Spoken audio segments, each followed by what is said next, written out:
দাঁড়ান তো, দাঁড়ান দাঁড়ান দাঁড়ান দাঁড়ান, একটু নামেন। শুনুন, মহিলা হয়ে ভ্যান চালাচ্ছেন কেন? চালাচ্ছি ভাইয়ের জন্য, ভাইকে চিকিৎসা করার জন্য। আপনার ভাই বলতে উনি আপনার ভাই না?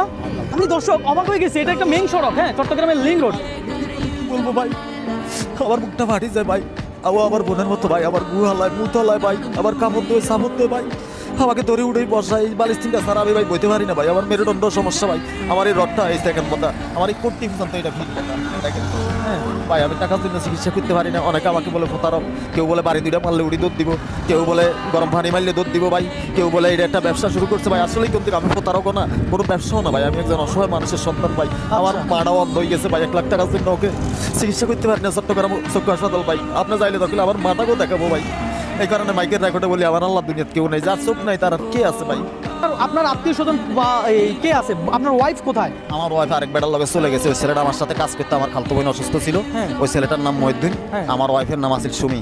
তখন ওই ছেলেটাকে নিয়ে আমার ঘরে যাই জিনিস টাকা পয়সা সব কিছু নিয়ে চলে গেছে ভাই। তখন আমি একজন মানে আপনার এই পরিণতি হওয়ার পর আপনার ওয়াইফ আপনাকে ছেড়ে চলে গেছে? জিজ্ঞাসা করেন ভাই, হ্যাঁ? ওনার ওয়াইফ ওনাকে ছেড়ে চলে গেছে? জি, চলে গেছে। তারপর আপনি আগেই আসছেন ওনার পাশে, হ্যাঁ? আমি কোনো দোকা বাজো না, সাফা বাজো না।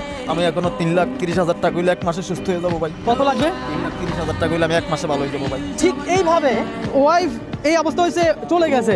ওনার খালতো বোন উনি আগাই আসছে, উনি তো দেখলাম যে ভ্যান টানতেছে। এই ওনারা যদি কেউ চিনে থাকেন, ওনারা যদি কেউ জেনে থাকেন, তাহলে আপনারা একটু ওনার বিস্তারিত আমাদের সাথে একটু